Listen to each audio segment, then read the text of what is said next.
Hello everyone. हम kinetic theory of gases पढ़ रहे थे ना, तो उसी में हमारा एक नया टॉपिक है उसी का, डिग्री ऑफ फ्रीडम और law of equipartition of energy. तो हम लोग देखते हैं पहला कि डिग्री ऑफ फ्रीडम क्या होता है। तो आइए देखते हैं डिग्री ऑफ फ्रीडम। उसको देखने से पहले हम थोड़ा समझते हैं कि डिग्री ऑफ फ्रीडम का मतलब क्या होता है ना। सोचिए कि जैसे कि फ्रीडम मतलब आज़ादी, ठीक है, स्वतंत्रता, और डिग्री मतलब कि कोटि, मतलब कि कितने तरीके से उसकी आज़ादी है, उसके मूवमेंट की, उसके मोशन की, वो किस तरीके से मोशन कर सकता है, किस तरीके से मूवमेंट कर सकता है उस वो बॉडी जो है, ठीक है। तो उसी को अगर हम सिंपल भाषा में समझे तो किसी भी बॉडी के मोशन मतलब कितनी तरीके से मोशन कर सकता है, उसी को हम बोलेंगे डिग्री ऑफ फ्रीडम, ठीक है। अब जैसे कि हम इसी बॉडी की बात करें,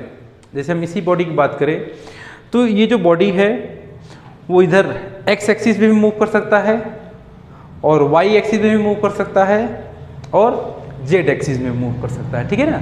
तो ये बात तो समझ में आ रहा है कि ये जो बॉडी है वो तीनों डायरेक्शन में एक्स में भी मूव कर सकता है, वाई में भी मूव कर सकता है और जेड में भी मूव कर सकता है। तो ये जो मोशन कर रहा है, जिस तरीके से अगर ये मोशन करेगा तो ये कैसा हुआ, ट्रांसलेशनल हुआ। मतलब ये इसमें रोटेशन हम कंसिडर नहीं किए हैं। तो ये इस तरीके से ये बॉडी इधर से गया, फिर इधर आया, इधर गया, इधर आया, तो ये कैसा मोशन हुआ, ट्रांसलेशनल हुआ। ये भी ट्रांसलेशनल हुआ और ये भी ट्रांसलेशनल। लेकिन अगर यही इसी बॉडी की अगर हम बात करें तो ये बॉडी अपना रोटेशन भी तो परफॉर्म कर सकता है ना, रोटेशन भी परफॉर्म कर सकता है। अगर हम देखें कि जिसका रोटेशन, मान लीजिए कि ये बॉडी है, ठीक है, अब ये बॉडी इस तरीके से रोटेट भी कर सकता है, ये बॉडी जो है इस तरीके से रोटेट भी कर सकता है ना। तो इसका मतलब क्या हुआ, तीन तो हमने देख लिया ट्रांसलेशनल, एक ये वाला, एक एक्स एक्सिस, एक वाई एक्सिस और एक जेड एक्सिस। तो ट्रांसलेशनल इसका डिग्री ऑफ फ्रीडम कितना हुआ, 3।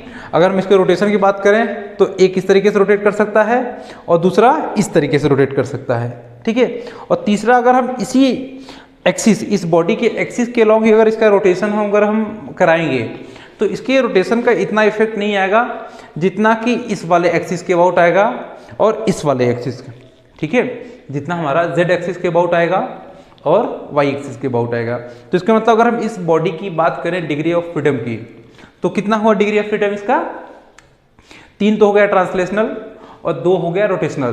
तो टोटल डिग्री ऑफ फ्रीडम इस बॉडी का कितना हुआ, 5 हुआ, ठीक है।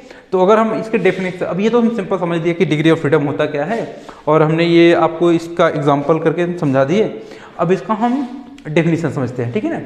डेफिनेशन में देख लेते हैं थोड़ा, डिग्री ऑफ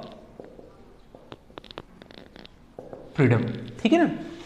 तो लिख लेते हैं, it is defined as number of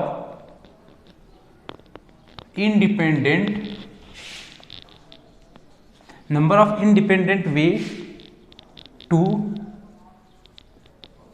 describe the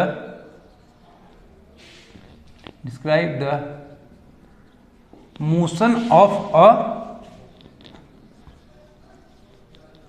molecule or atom, ठीक है ना। उसी को हम क्या बोलते हैं, डिग्री ऑफ फ्रीडम, ठीक है। इसको हम डिनोट किससे करते हैं, it is denoted by small F, ठीक है ना। तो ये क्या हो जाएगा, हमारा डिग्री ऑफ फ्रीडम का डेफिनेशन हो गया और हमने आपको समझा दिया कि डिग्री ऑफ फ्रीडम होता क्या है, ठीक है। अब एग्जांपल समझते हैं। सपोज जैसे कि एक कोई स्ट्रिंग है और उस स्ट्रिंग पे एक कोई इंसेक्ट है, ऐसे देख लीजिए, जैसे कि ये कोई स्ट्रिंग है इस तरीके से, ठीक है, ये स्ट्रिंग है, ये क्या है, हमारा स्ट्रिंग है। अब स्ट्रिंग पे हमने क्या किया कि मान लीजिए ये कोई इंसेक्ट है, मान लीजिए कि ये क्या, कोई इंसेक्ट है, कोई कीड़ा है। तो इस कीड़े को हम देखेंगे तो या तो ये इधर जाएगा या तो ये इधर जाएगा, ठीक है। तो अगर वो एक लाइन पे है ना, वो क्या है, एक लाइन पे है, तो उस लाइन को हम एक एक्सिस तरह ट्रीट कर सकते हैं ना। तो उस इंसेक्ट के लिए डिग्री ऑफ फ्रीडम कितना हुआ, 1 हुआ, क्योंकि वो या तो आगे जाएगा या तो पीछे जाएगा, उसी लाइन के लॉन्ग मूव कर सकता है ना। जैसे हमने एग्जांपल में आपको समझाया था कि जो डिग्री ऑफ फ्रीडम है एक्स एक्सिस के लॉन्ग मूव कर रहा है तो एक हो गया, वाई एक्सिस के लॉन्ग मूव कर रहा है तो इसका दूसरा, जेड एक्सिस के लॉन्ग क्या है तीसरा, मतलब कि ट्रांसलेशनल डिग्री ऑफ फ्रीडम कितना हो गया 3 हो गया। अब इसी तरीके से यहाँ पर अगर इस इंसेक्ट की बात करेंगे तो इस इंसेक्ट के लिए जो डिग्री ऑफ फ्रीडम कितना होगा 1 होगा, ठीक है। और हम ये समझे इसका डिग्री ऑफ फ्रीडम कितना हो जाएगा हमारा 1 हो जाएगा, ठीक है ना, क्योंकि ये एक ही एक्सिस के लॉन्ग मूव कर सकता है। अगर हम ये बात करें, मान लीजिए कि ये कोई प्लेन है, ठीक है ना, और इस प्लेन में मान लीजिए कोई बॉडी है, ये समझ लीजिए कोई बॉडी है, अगर वो मोशन कर रहा है, ठीक है ना, अगर उस प्लेन में कोई बॉडी है वो मोशन कर रहा है तो उस बॉडी का हर एक, उस बॉडी की जब पोजीशन चेंज होगा तो उसका एक्स कोऑर्डिनेट और वाई कोऑर्डिनेट दोनों चेंज हो रहा है ना, तो इसका मतलब क्या हुआ, वो एक्स में भी मोशन कर सकता है और वाई में भी मोशन कर सकता है ना, तो इसका दोनों कोऑर्डिनेट चेंज हो रहा है। इसका मतलब कि अगर हम इस बॉडी के लिए बात करें तो इसका जो डिग्री ऑफ फ्रीडम कितना होगा 2 हो जाएगा, ठीक है। तो अगर कोई प्लेन में मोशन करेगा तो क्या हुआ, डिग्री ऑफ फ्रीडम 2 होगा। अगर कोई लाइन में मोशन करेगा तो उसका डिग्री ऑफ फ्रीडम 1 होगा। अगर कोई स्पेस में मोशन करेगा तो उसका कितना डिग्री ऑफ फ्रीडम हो जाएगा 3 हो जाएगा, ठीक है। जैसे कि अब मान लीजिए कोई मच्छर है, ठीक है ना, मान लीजिए कोई मच्छर है, कोई मक्खी है या कोई बर्ड है, वो क्या कर रहा है, जिस तरीके से मोशन कर रहा है तो उसका डिग्री ऑफ फ्रीडम कितना होगा 3 होगा ना, 3 होगा। अभी जो हमने डिग्री ऑफ फ्रीडम की बातें की हैं वो कैसे डिग्री ऑफ फ्रीडम है, ट्रांसलेशनल, अभी रोटेशन की हमने बातें नहीं किया है।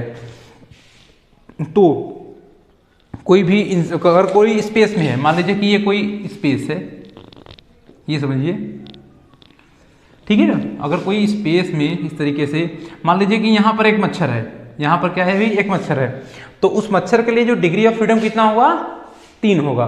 कौन सा वाला, ट्रांसलेशनल, 3 डिग्री ऑफ फ्रीडम हो जाएगा इसके। इसका जो डिग्री ऑफ फ्रीडम होगा वो कितना हो जाएगा 3, क्योंकि ये एक्स में भी जा सकता है, एक्स एक्सिस के लॉन्ग भी मूव कर सकता है, वाई एक्सिस के लॉन्ग भी मूव कर सकता है और जेड एक्सिस के लॉन्ग भी मूव कर सकता है। तो हमने ये बातें समझ में गया कि जो डिग्री ऑफ फ्रीडम होता है वो क्या होता है, उसको हमने एग्जांपल के थ्रू समझ भी लिया, ठीक है ना।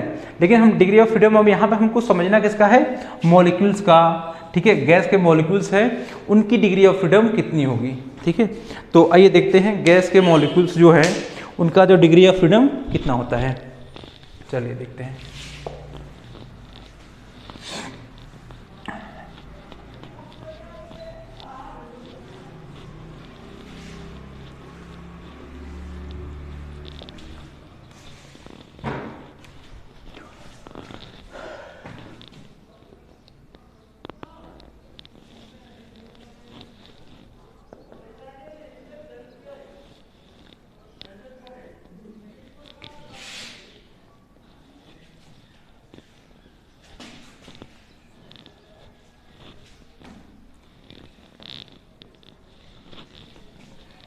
ये गैस हो गया हमारा, ये 1 2 3 4, ठीक है। मोनो एटॉमिक गैस, मान लीजिए कोई मोनो एटॉमिक है, ऐसा गैस है जिसमें एक ही एटम है, ठीक है ना। तो जैसे कि हीलियम हो गया, helium sorry He helium, argon, ये सब कैसे हैं, मोनो एटॉमिक गैस है ना। तो जो इसका जो डिग्री ऑफ फ्रीडम, मतलब कि translational degree of freedom, translational degree of freedom, ठीक है ना। डिग्री ऑफ फ्रीडम कौन सा वाला, ट्रांसलेशनल। और यहाँ पे हम लिख लेते हैं डिग्री ऑफ फ्रीडम कौन सा वाला, रोटेशनल। हम ऐसे सिंपल ऐसे लिख लेते हैं, degree DOF degree of freedom कौन सा वाला, ट्रांसलेशनल, T फॉर ट्रांसलेशनल, और ये रोटेशनल वाला। और यहाँ पे डिग्री ऑफ फ्रीडम टोटल, ठीक है, उसका डिग्री ऑफ फ्रीडम कितना, टोटल। चलिए देखते हैं। तो अगर कोई मोनो एटॉमिक गैस है, जो एटम्स होते हैं वो क्या है, बहुत ही छोटे होते हैं, ठीक है। तो अगर एक ही एटम है तो उनका जो रोटेशनल इफेक्ट इतना मतलब कि ज़्यादा डोमिनेट नहीं करेगा, तो जो भी होगा उसका ट्रांसलेशनल वाला ही हम कंसीडर करते हैं, ठीक है। उसका क्या करेंगे हम, ट्रांसलेशनल वाला ही कंसीडर करेंगे। तो इसका ट्रांसलेशनल डिग्री ऑफ फ्रीडम कितना आ जाएगा, ये 3, इसका रोटेशन 0, तो टोटल डिग्री ऑफ फ्रीडम कितना आ जाएगा हमारा, इसके 3, ठीक है। अब ये सोचिए कि कैसे, हम इसको मिटा देते हैं।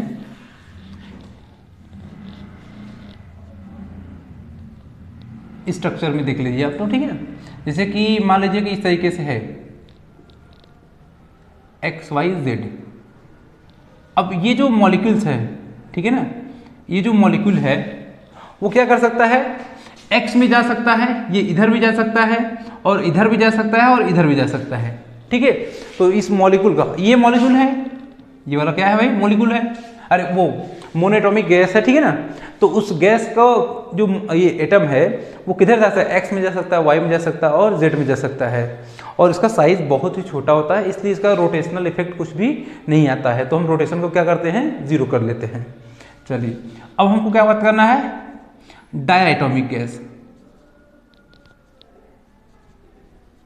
डायटोमिक गैस, ठीक है। डायटोमिक गैस में कौन सा, हमको इसमें भी देखना है ना कि लीनियर वाला, लीनियर गैस, ठीक है ना। जब लीनियर गैस होंगे, ठीक है, उसका डिग्री ऑफ फ्रीडम कितना होगा, उसका डिग्री ऑफ फ्रीडम हो जाएगा, देखिए कोई भी गैस मॉलिक्यूल से या कोई भी गैस एटम है, वो तो अगर स्पेस में है तो उसका ट्रांसलेशनल जो डिग्री ऑफ फ्रीडम होगा वो तो 3 ही होगा। तो डिग्री ऑफ फ्रीडम ट्रांसलेशनल कितना आ जाएगा इसका, 3, और रोटेशनल कितना आ जाएगा, 2, ठीक है। और एक क्यों नहीं होगा, एक इसलिए कि जैसे कि मान लीजिए कि यही 2 मॉलिक्यूल्स इस तरीके से हैं, ठीक है ना, एक मॉलिक्यूल्स यहाँ पे हो गया और एक मॉलिक्यूल्स यहाँ पे हो गया, तो ये रोटेट तो ऐसे कर सकता है, ऐसे भी ऐसे रोटेट कर सकता है और इस तरीके से भी रोटेट कर सकता है, इस तरीके से। लेकिन अगर वो इसी तरीके से रोटेट करेगा तो उसका इतना इफेक्ट नहीं आएगा ना, क्योंकि जो मॉलिक्यूल्स हैं उसी एक्सिस पे लाई करेंगे। अगर उसी एक्सिस पे लाई करेंगे तो उस एक्सिस के अबाउट जो मोमेंट ऑफ इनर्शिया क्या हो जाएगा, उसका जीरो हो जाएगा, उस जीरो होने की वजह से उसका इफेक्ट नहीं आएगा। इसका मतलब इसका रोटेशनल वाला जो डिग्री ऑफ फ्रीडम कितना होगा, 2 हो जाएगा। तो टोटल डिग्री ऑफ फ्रीडम कितना हो जाएगा इसका, 5 हो जाएगा, ठीक है। चलिए अब ये हो गया। अब देखिए यहाँ पे समझ लेते हैं हम, जैसे कि मान लीजिए कोई भी है, ठीक है, ये हमारा क्या ले लिया हमने, डायटोमिक गैस ले लिया, ठीक है ना। अगर हमने डायटोमिक गैस ले लिया है, ये डायटोमिक गैस हमने ले लिया है, तो ये जो गैस है, ये जो हमारा ये जो गैस मॉलिक्यूल्स है, ये एक्स में भी जा सकता है, वाई में भी जा सकता है और जेड में भी जा सकता है ना। अब इस तरीके से जा सकता है, लेकिन और ये रोटेट भी कर सकता है, कैसे, उस ये एक्स एक्सिस, ये वाई एक्सिस और जेड एक्सिस। एक्स देखो, वाई एक्सिस के अबाउट वो रोटेट करेगा तो उसका रोटेटिंग इफेक्ट आएगा, और एक्स एक्सिस के अबाउट अगर वो रोटेट करेगा तो उसका रोटेटिंग इफेक्ट नहीं आएगा। और इसी तरीके से वो जेड एक्सिस के अबाउट भी तो क्या करेगा, वो रोटेट कर सकता है ना। तो इसका डिग्री ऑफ फ्रीडम कितना हुआ, देखिए 1 2 3 ट्रांसलेशनल हो गए और 2 रोटेशन वाले, तो इसका मतलब टोटल डिग्री ऑफ फ्रीडम इसका कितना हो गया, 3 हो गया। अरे कितना टोटल हो गया, 5 हो गया। अब हम बात करते हैं कि कौन सा वाला, ये तो डायटोमिक गैस तो लीनियर ही होगा ना, इसको हमने ट्राइएटोमिक गैस, ट्राइएटोमिक गैस, हाँ इसमें क्या आता है, लीनियर आता है ना, लीनियर गैस, मतलब कि इसका जो स्ट्रक्चर होना चाहिए कैसा, लीनियर होना चाहिए। तो ट्राइएटोमिक गैस चाहे कैसे भी हो, उनका ट्रांसलेशनल क्या होगा, 3 ही होगा, ठीक है। और रोटेशनल कितना हो जाएगा इसका रोटेशनल, ये लीनियर है तो इसका रोटेशन कितना हो जाएगा, 2 होगा, ठीक है। इसका रोटेशन कितना आ जाएगा, 2 होगा, और इसका टोटल डिग्री ऑफ फ्रीडम कितना आ जाएगा, 5, ठीक है। टोटल डिग्री ऑफ फ्रीडम कितना हो जाएगा इसका, 5 हो जाएगा। अब देख समझते हैं कैसे, कि यहाँ पर कितने एटम्स हैं, 3 एटम्स हैं, तो 3 एटम्स हमने बना देते हैं। मान लीजिए कि ये एक एटम ये हो गया, लीनियर है, ठीक है, और एक एटम ये हो गया और एक एटम ये हो गया, ठीक है। ये 3 एटम्स हुए कि नहीं हुए, बिल्कुल हुए। तो अगर हम देखें यहां पर, ये ट्रांसलेशनल एक्स के लॉन्ग, वाई के लॉन्ग और जेड के लॉन्ग, ये ट्रांसलेशन 3 ऐसे कर सकता है। और रोटेशन कैसे करेगा, ये वाई एक्सिस के अबाउट क्या कर सकता है, रोटेट कर सकता है, और जेड एक्सिस के अबाउट भी तो रोटेट कर सकता है ना। लेकिन अगर हम इसका रोटेशन देखेंगे एक्स एक्सिस के अबाउट, तो उसका इतना इफेक्ट नहीं रहेगा, तो इसलिए इसका जेड एक्सिस के अबाउट रोटेशन क्या हो जाता है, नहीं, निगलेक्ट कर देते हैं। तो इसका जो भी है रोटेशन का जो डिग्री ऑफ फ्रीडम कितना लेंगे, इसका 2 लेंगे, तो टोटल डिग्री ऑफ फ्रीडम कितना जाएगा इसका, इस तरीके से, ठीक है, 5 हो जाएगा। अब यही ट्राइएटोमिक जो गैस है, ट्राइएटोमिक गैस कैसा है, नॉन लीनियर है। नॉन लीनियर कहने का मतलब क्या हुआ, कि वो अब एक ही लाइन में लाई नहीं कर रहे हैं, ठीक है, वो एक लाइन में लाई नहीं कर रहे हैं। अब इसका जो ट्रांसलेशनल तो 3 होगा इसका, अब इसका रोटेशन कितना हो जाएगा, इसका रोटेशन भी कितना हो जाएगा, 3 हो जाएगा, और टोटल कितना आ जाएगा 6। अब इसको हम समझते हैं कैसे, मान लीजिए ये ट्राई एटॉमिक गैस है, एक एटम यहाँ पे हो गया और एक एटम यहाँ पे और एक एटम यहाँ पे है, ठीक है। अब ये 3 एटम हो गए। अब इसको देखेंगे हम, ये एक्स एक्सिस, ये एक्स एक्सिस, वाई एक्सिस और जेड एक्सिस। तो ये 3 तो हो गए इसके ट्रांसलेशनल वाले, 3 कैसे हो गए, ट्रांसलेशनल वाले। अब इसको हम इसके अबाउट भी हम इसको रोटेट कराएंगे तब भी इसका इफेक्ट आएगा, अगर हम इस एक्स एक्सिस के अबाउट रोटेट करेंगे तब भी इसका इफेक्ट आएगा, और जेड एक्सिस के अबाउट अगर हम रोटेट करेंगे तो क्या हो जाएगा, तीनों क्या होंगे, तीनों एक्सिस के अबाउट इसके रोटेशन का इफेक्ट आएगा। इसलिए रोटेशन के कारण इसका जो डिग्री ऑफ फ्रीडम कितना होगा, 3 होगा। तो हमको ये बात पता चल गया कि monoatomic, diatomic, triatomic का जो डिग्री ऑफ फ्रीडम होता है कैसे होता है, कितना होता है, ट्रांसलेशनल के कारण कितना होता है और रोटेशनल के कारण कितना होता है, ठीक है। चलिए अब हम बात करते हैं law of equipartition of energy. चलिए देखते हैं।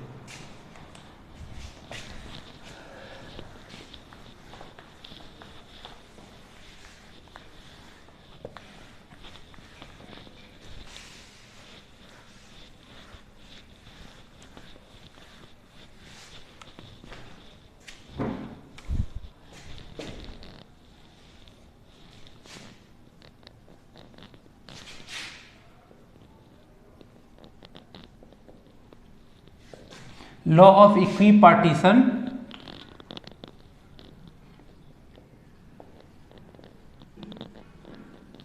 ठीक है, ये हो गया हमारा law of equipartition of energy. इसका क्या कहना है कि कोई भी गैस है, ठीक है ना, जो उस गैस का जो टोटल एनर्जी है वो उनके मतलब उस गैस के डिग्री ऑफ फ्रीडम में क्या होता है, डिस्ट्रीब्यूटेड रहता है, या फिर उनके बीच में क्या होता है, बटा रहता है, ठीक है। जैसे कि मान लीजिए कोई गैस है, ठीक है ना, उस गैस का जो मॉलिक्यूल्स है उसका जो डिग्री ऑफ फ्रीडम कितना हुआ, मान लीजिए कि हमने मान लिया कि 3 है उसका डिग्री ऑफ फ्रीडम, और उसकी जो टोटल एनर्जी है कितनी, मान लीजिए कि हमने मान लिया कि 9 है, मतलब 9 जूल है। तो उसका जो एनर्जी है वो हर एक डायरेक्शन में, मतलब कि हर एक डिग्री ऑफ फ्रीडम के अलोंग 3-3 जूल क्या हो जाएंगे, बढ़ जाएंगे, ठीक है ना। ये बात समझ आ रही है। जैसे 9 जूल है तो जो डिग्री ऑफ फ्रीडम कितनी है, टोटल 3 है उस गैस का, तो एक के अलोंग कितना जाएगा 3, दूसरे के अलोंग 3 और तीसरे के अलोंग भी 3, तो टोटल जोड़ेंगे कितना जाएगा 9। तो वही 9 क्या है, 9 जूल क्या है, उस गैस की एनर्जी है ना। तो इसका मतलब इन्होंने इसका कहना क्या है इस लॉ का, कि जो टोटल एनर्जी है गैस का वो क्या होता है, इक्वली डिस्ट्रीब्यूटेड एमंग दियर, मतलब कि उस गैस के डिग्री ऑफ फ्रीडम में क्या होता है, बटा होता है, ठीक है ना। तो इसका लिख लेते हैं statement.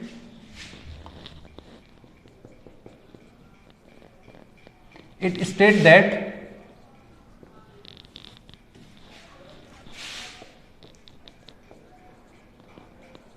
The total internal energy of the gas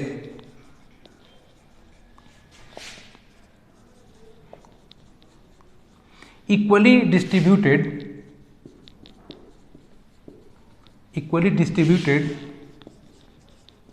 their equally distributed among their equally distributed among their degree of freedom, ठीक है ना। तो इसका मतलब क्या हुआ कि जितनी भी एनर्जी है उसके डिग्री ऑफ फ्रीडम के अकॉर्डिंग क्या हुआ, वो डिस्ट्रीब्यूट हो गया है। अब इसका ही कहना है कि डिग्री, देखो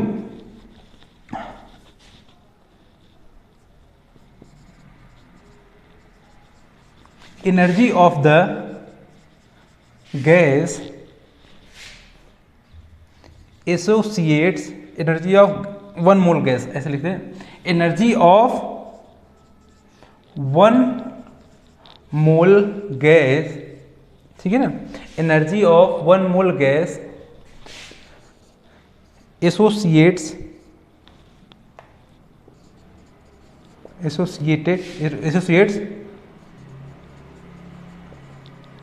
with each degree of freedom is given as, हमने मान लिया कि u, स्मॉल u, नहीं या तो फिर हमने मान लेते हैं स्मॉल e, मान लेते हैं स्मॉल e, उसकी वैल्यू कितनी जाएगी हमारी 1/2 RT, मतलब कि हाफ RT। इसका कहने का मतलब क्या है कि जो कोई भी गैस है उसकी 1 मोल गैस का उसके 1 डिग्री ऑफ फ्रीडम के 1 डिग्री ऑफ फ्रीडम से कितना एनर्जी एसोसिएट्स है, हाफ RT। बात समझ में आ रहा है? अगर हम ये बोलें कि n मोल्स गैस के तो टोटल एनर्जी कितनी हो जाएगी इसकी, हम इसमें n से मल्टीप्लाई कर देंगे। अगर हम बोलेंगे उसी गैस का जो टोटल, देखो उसी गैस का जो डिग्री ऑफ फ्रीडम कितना है f है, तो उस गैस का जो टोटल एनर्जी होगा वो कितना हो जाएगा, वो कितना जाएगा टोटल एनर्जी, हाफ और NFRT। अब यही इसी में लिख लेते हैं if degree of freedom is f, then degree of freedom is and number of mole of gas is n, then total energy of the gas, जो टोटल एनर्जी हो जाएगा वो कितना जाएगा 1/2 RT into N into F हो जाएगा। बात समझ में आ गया ये चीजें? तो ये कितना जाएगा, टोटल एनर्जी हो जाएगा उसका। तो जो टोटल एनर्जी हमारा क्या हो गया, हमारा 1/2 NFRT। अब आप ये सब समझिए ना कि अगर 1 डिग्री ऑफ फ्रीडम के अलोंग कितनी एनर्जी है, हाफ RT, तो अगर हम 2 की बात करेंगे तो इसी में 2 से मल्टीप्लाई कर देंगे, अगर हम 5 की बात करेंगे तो इसमें 5 से मल्टीप्लाई कर देंगे। अगर डिग्री ऑफ फ्रीडम f है तो टोटल कितनी एनर्जी हो जाएगी, FRT। एक ही मोल की बात कर रहे हैं, लेकिन अगर हम वही गैस का कितना मोल है, मान लीजिए कि हमने n मोल मान लिया, तो उस टोटल एनर्जी कितनी हो जाएगी, n इंटू जो टोटल मतलब टोटल ये आया था, ठीक है। तो जो टोटल एनर्जी कितना हो जाएगा, U equals to half NFRT। F क्या है हमारा डिग्री ऑफ फ्रीडम, N क्या है नंबर ऑफ मोल्स है, ठीक है। तो ये बातें हो गई किसकी, टोटल इंटरनल एनर्जी किसी भी गैस का, और हमारा हो गया ये चीज law of equipartition of energy के बारे में, ठीक है। अब हम नेक्स्ट वीडियो में बात करने वाले हैं आपका molar specific heat capacity and CP/CV के बारे में रिलेशन। तो आइए देखते हैं और इसी में देख लेते हैं इसी वीडियो में मोलर स्पेसिफिक हीट कैपेसिटी।